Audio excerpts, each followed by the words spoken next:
everyone. Let's get started with the weekly update. We got about 25 players to get through. So we'll start off with Chuba Hubbard. And he might have lost his job to Rico Dotto. I mean, Rico Dotto put up a team record best, but he played against pretty bad teams. The coach ended up saying that, there's a chance that Rico could be the new number one, but I think it's going to be at least a timeshare first.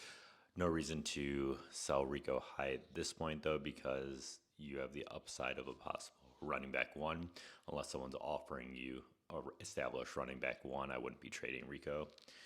Brock Bowers is likely going to miss this upcoming week, per all reports. They're going to keep him resting, let that bone bruise, give another week to recover, and then they have the bye after that.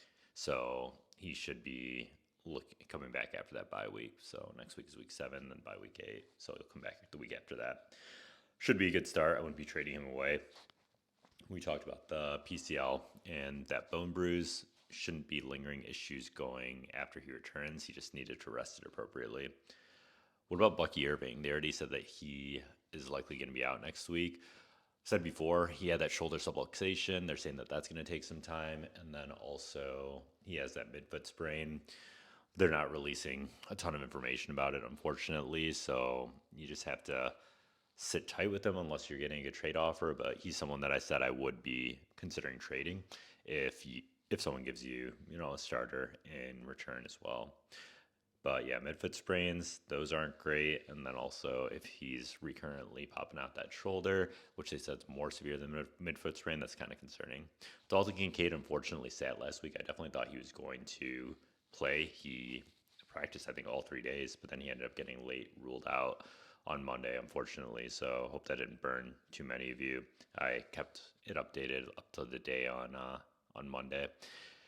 Mike Evans practices this week.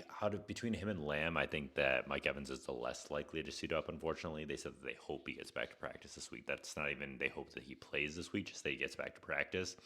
We talked before, he had a hamstring injury on a different side of his previous hamstring injuries, but he's in an older age for the wide receiver category. It seems like it was a pretty significant hamstring strain to begin with.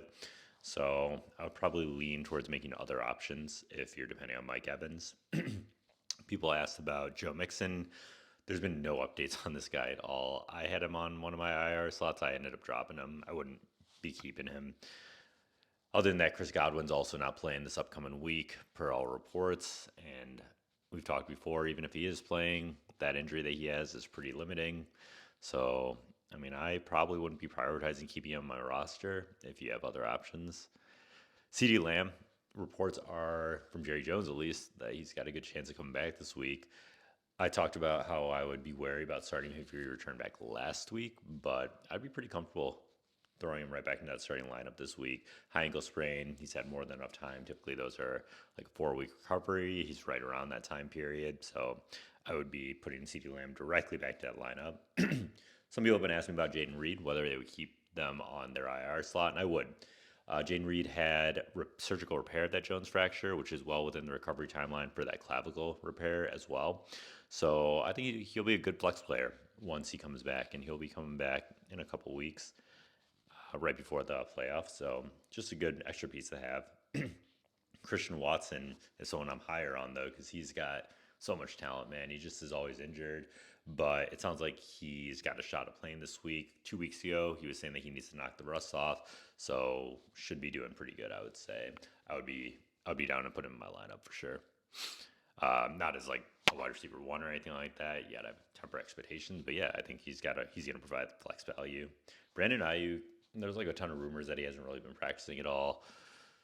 I would not be prioritizing holding him. He was on my do not draft list. He was on my do not hold list. He had a multi-ligament injury. He hasn't really been practicing aside from straight line runs that I've seen. So I don't know. Jauan Jennings took some flack from his teammates because he said that he'd been playing through multiple broken ribs. 5 is a lot. I don't know where he broke 5 ribs, but if you have more than 2 consecutive ribs broken, that's considered pretty high risk. And depending on the nature of the fracture, you really shouldn't be playing with that many fractures if they're complete fractures. Fractures can be a lot of things. There can be inflammation, stress reactions, stress fractures. But it sounds like Jauan Jennings is playing pretty limited. And with that, I would probably be leaning more towards Pearsall. And Pearsall seems like he will be coming back this week. Great news. PCL causes some instability. I would expect him maybe to have 1 game ramp-up period, but he should be good.